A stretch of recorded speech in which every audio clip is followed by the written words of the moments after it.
उत्तर प्रदेश में एक शहर है मैनपुरी। आप लोगों ने नाम ज़रूर सुना होगा। मुलायम सिंह यादव जो बहुत कद्दावर नेता थे उत्तर प्रदेश के, उनका ये गढ़ है ये इलाका।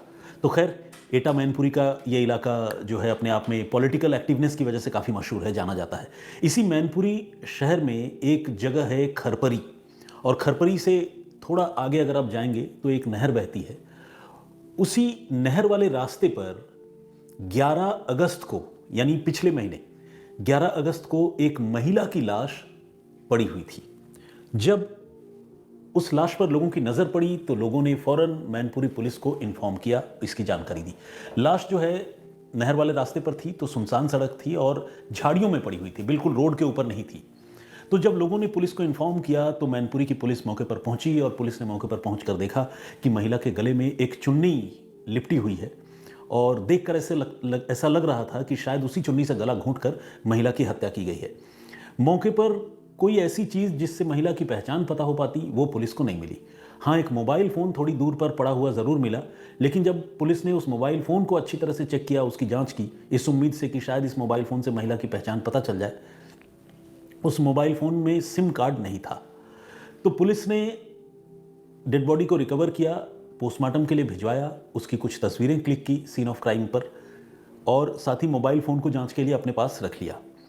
पुलिस ने जो तस्वीरें क्लिक की थी, उन तस्वीरों को पुलिस ने सिर्फ मैनपुरी ज़िले के अलग अलग थानों में ही नहीं भेजा, बल्कि आसपास के जो दूसरे ज़िले हैं, एटा, इटावा, फर्रुखाबाद, इन सारे ज़िलों में भी पुलिस ने उस महिला की तस्वीरें भेजी। और अलग अलग ज़िलों की पुलिस से रिक्वेस्ट किया कि काइंडली आप इस महिला को आइडेंटिफाई करने में हमारी मदद कीजिए। कई दिनों का वक्त गुजर गया, लेकिन कोई जानकारी, कोई इनपुट न तो मैनपुरी के किसी थाने से पुलिस को मिल पाई, खुद मैनपुरी पुलिस को, और नहीं आसपास के किसी ज़िले से। इस बीच पुलिस की कोशिश जो है वो लगातार चल रही थी। तकरीबन 11-12 दिन बाद पुलिस को इस मामले में एक खबर मिली, एक जानकारी मिली। पुलिस को ये पता चला कि फर्रुखाबाद ज़िले में उसी एज ग्रुप की एक महिला पिछले तकरीबन 10-12 दिन पहले गायब हो गई थी, और इस घटना को भी अब 10-12 दिन गुजर चुके थे। तो मैनपुरी पुलिस को लगने लगा कि हो सकता है कि ये वही महिला हो जो 10-12 दिन पहले गायब हुई हो और हमने जिसकी लाश रिकवर की हो। तो पुलिस के पास, मैनपुरी पुलिस के पास तस्वीरें तो थी ही। पुलिस ने वो सारी तस्वीरें साझा भी कर रखी थी फर्रुखाबाद पुलिस को, आपको याद होगा। तो फर्रुखाबाद पुलिस ने ये बताया कि एक महिला की गुमशुदगी की रिपोर्ट दर्ज हुई है और हम उस मामले की जांच कर रहे हैं, और अब आपकी तस्वीरें जब हमें मिल गई हैं तो हम उस फैमिली से कांटेक्ट कर रहे हैं, सो दैट हम आइडेंटिफाई कर पाएँ कि मरने वाली महिला कहीं वही महिला तो नहीं है। असल में जिस महिला की हत्या हुई थी, जिस महिला की लाश मिली थी, उसकी उम्र तकरीबन 52 साल की थी, 52 ईयर्स। अब जब उस परिवार से कांटेक्ट किया गया और इस महिला की तस्वीरें दिखाई गई, तो फर्रुखाबाद का वो परिवार बिल्कुल सदमे में डूब गया, क्योंकि ये वही महिला थी जिसकी वो तलाश कर रहे थे। इस महिला का नाम था रानी देवी। रानी देवी शादीशुदा महिला थी, 4 बच्चे थे उसके, परिवार भरा पूरा, पति, घर में दूसरे लोग। रानी देवी की हत्या कैसे हुई, मैनपुरी में उसकी लाश कैसे पहुंची, क्या हत्या वाकई मैनपुरी में हुई या कहीं और हुई? हालांकि सीन ऑफ क्राइम को देखकर लगता था कि शायद जान वहीं ली गई है, क्योंकि चुन्नी तभी भी गले से लिपटी हुई थी। अगर सिर्फ लाश को ठिकाने लगाने का मकसद होता तो शायद झाड़ियों में फेंक कर जो है कातिल भागता नहीं। हो सकता है कि कातिल लाश को नहर में या किसी और जगह पर फेंकने की भी कोशिश करता, लेकिन देख कर लग रहा था कि शायद कत्ल की घटना मैनपुरी में ही हुई थी। लेकिन फर्रुखाबाद से वो महिला मैनपुरी कैसे पहुंची, ये भी एक बड़ा सवाल था। तो इन सारे सवालों के तह तक अभी पुलिस को जाना था। अब चूंकि महिला की पहचान पता चल गई, रानी देवी का नाम मिल गया, घर वालों ने आइडेंटिफाई कर लिया, तो रानी देवी का मोबाइल नंबर भी पुलिस को मिल गया। मोबाइल फ़ोन अलबत्ता पुलिस के पास पहले से ही था, सिम कार्ड नहीं था। तो जैसे ही मोबाइल नंबर मिला तो पुलिस ने उसकी CDR यानी कॉल डिटेल रिकॉर्ड निकलवाई, और ये चेक करना शुरू किया कि 10-11 अगस्त को आखिरी बार जब इस महिला की मौत हुई, उससे पहले इस महिला की किस किस से बातचीत हो रही थी।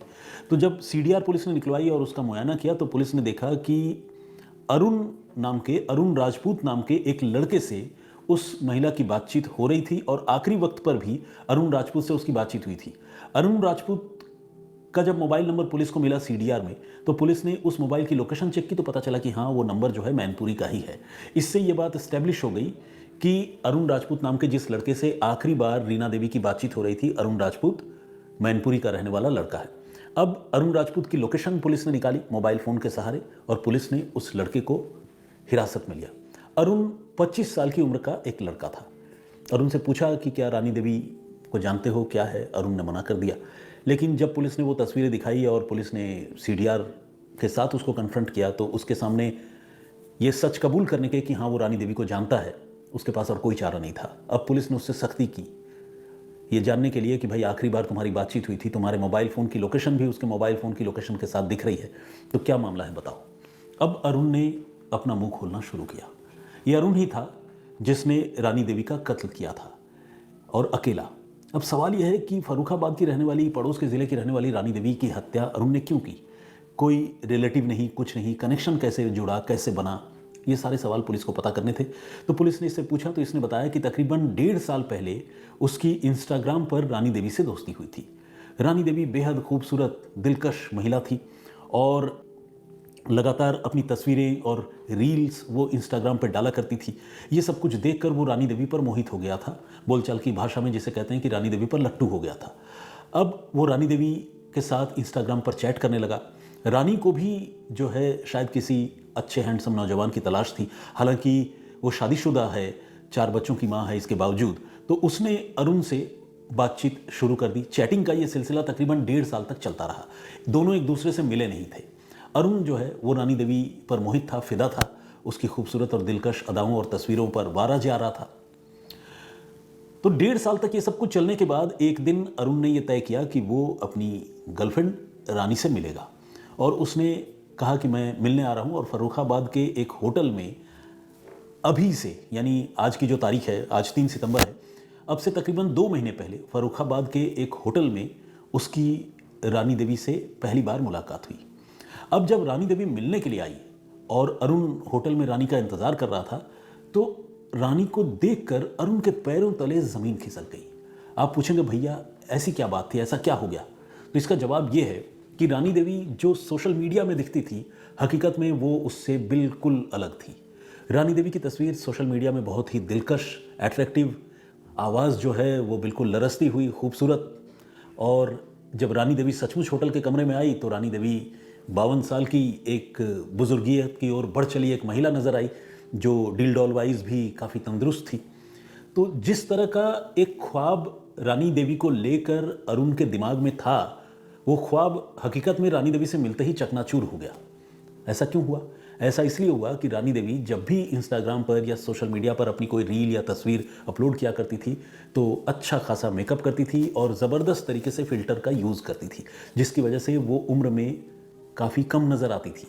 और अरुण जो है ये मान चुका था कि रानी या तो उसके उम्र की है या फिर हो सकता है उससे 4-5 साल बड़ी कोई लड़की हो। तो वो इस मैच के लिए मन ही मन तैयार था। वो रानी देवी को गर्लफ्रेंड मान चुका था और शायद आगे भी फ्यूचर प्लान कर चुका होगा मन ही में। प्रपोजल वाली बात अभी तक आई नहीं थी, लेकिन अभी से तकरीबन 2 महीने पहले जब रानी से होटल में उसकी मुलाकात हुई तो उसके सारे सपने टूट गए। उसको समझ में आ गया कि मैं जिसे यंग लड़की समझ रहा था वो तो 52 साल की महिला है और मैं 25 साल का लड़का हूँ, मतलब मुझसे डबल उम्र की महिला। तो उसको बहुत ज़ोर का झटका लगा। अब वो सोचने लगा कि इस रिलेशनशिप का हासिल क्या है। तो खैर उस दिन तो उन लोगों ने होटल में वक्त गुजारा। उसके बाद मिलने जुलने का सिलसिला शुरू हो गया, क्योंकि रानी भी अब अपनी तरफ से अप्रोच करने लगी। अरुण भी मिलने लगा, महिला से बातचीत हो रही है। वो सपना तो खैर टूट चुका था। अब उसने रानी से पैसे वसूलने की शुरुआत कर दी। अलग अलग बहानों से खुद को बेरोज़गार बताकर, अपनी ज़रूरतें बताकर वो रानी देवी से पैसे ऐंठने लगा, उधार लेने लगा। रानी ने तकरीबन 1.5 लाख रुपए इन्हीं 2 महीनों के दौरान अरुण को उधार में दिए। अरुण इन रुपयों को लगातार खर्च कर रहा था, मस्ती में उड़ाता जा रहा था। और धीरे धीरे एक वक्त ऐसा आया जब रानी जो है अब अरुण पर दबाव बनाने लगी कि अब मुझसे शादी कर लो, बहुत हो गया, बहुत दिनों से ये रिश्ता चल रहा है, अब शादी कर लो। अरुण जब ये बात सुना तो वो हक्का बक्का रह गया। उसे लगा कि भाई ये तो अब तक तो ठीक चल रहा था, अब शादी कैसे कर लें? 4 बच्चों की माँ है, मैं 25 साल का लड़का, घर परिवार में क्या जवाब दूंगा, समाज में क्या मुंह दिखाऊंगा? लेकिन रानी अब पीछे पड़ चुकी थी। उसने कहा कि या तो शादी कर लो या फिर पुलिस के पास या फिर जेल जाने के लिए तैयार रहो, और मेरे 1.5 लाख रुपए तो तुरंत वापस करो। अब अरुण की हालत ऐसी हुई जैसे काटो तो खून नहीं। उसने सोचा कि अब इस समस्या से कैसे मुक्ति पाया जाए। बहुत दिमाग दौड़ाया, बहुत प्लानिंग की, कोई आइडिया समझ में नहीं आया, क्योंकि रानी जो है बिल्कुल पीछे पड़ चुकी थी। अब उसने तय किया कि वो रानी से पीछा छुड़ाने का एक ही तरीका है कि उसकी जान ले ले। उसने रानी को बुलाया मैनपुरी में फिर से मिलने के लिए। रानी को पता नहीं था कि अरुण उसके कत्ल की प्लानिंग कर चुका है। दोनों रजवाहे वाले रास्ते पर प्रेमी जोड़े की तरह हाथों में हाथ डाले हुए चलते चले गए। काफ़ी दूर तक सुनसान जगह पर गए और उसके बाद एक जगह जाकर बैठ गए। प्यार भरी बातें होती रही। इस बीच अरुण अचानक तेजी से उठा और रानी के गले में जो चुन्नी लटक रही थी उसी चुन्नी से उसने रानी का गला घोंटना शुरू कर दिया। तब तक घोंटता रहा जब तक कि उसके हाथ पैर ढीले नहीं पड़ गए और रानी का जिस्म ठंडा नहीं पड़ गया। अब उसकी हत्या हो चुकी थी। लाश ठिकाने लगाना अपने आप में एक बड़ी चुनौती थी, लेकिन ये सुनसान जगह थी तो अरुण को पूरा यकीन था कि उसे किसी ने नहीं देखा है कत्ल करते हुए, और वाकई किसी ने नहीं देखा था। तो उसने रानी का मोबाइल फ़ोन लिया, उसमें से सिम कार्ड हटा दिया और गुस्से में या जो भी दिमाग में रहा हो कत्ल करने के बाद, हो सकता है कि बहुत प्रॉपर प्लानिंग नहीं कर पाया, जो भी उसके माइंड में रहा उसने वो मोबाइल फ़ोन वहीं फेंक दिया। शायद सोचा कि मोबाइल फ़ोन साथ रहेगा तो पकड़ा जाऊंगा। सिम कार्ड कहीं और फेंका और सिम कार्ड निकाल कर चला गया। लेकिन उसे नहीं पता था कि उसका ये भेद, उसका ये कत्ल जल्द ही खुलेगा। पुलिस इस मामले की जांच करने लगी और जैसा कि मैंने आपको बताया, जब लाश मिली 11 अगस्त को, उसके तकरीबन 10-12 दिन बाद रानी देवी की गुमशुदगी की रिपोर्ट फर्रुखाबाद में दर्ज हुई। और जैसे ही गुमशुदगी की रिपोर्ट दर्ज हुई और फर्रुखाबाद पुलिस ने मैनपुरी पुलिस से शेयर किए गए इनपुट से अपनी रिपोर्ट में लगाई गई तस्वीर का मिलान करवाया तो देखा कि हाँ, ये रानी देवी ही है जिसकी हत्या पहले ही मैनपुरी में हो चुकी है।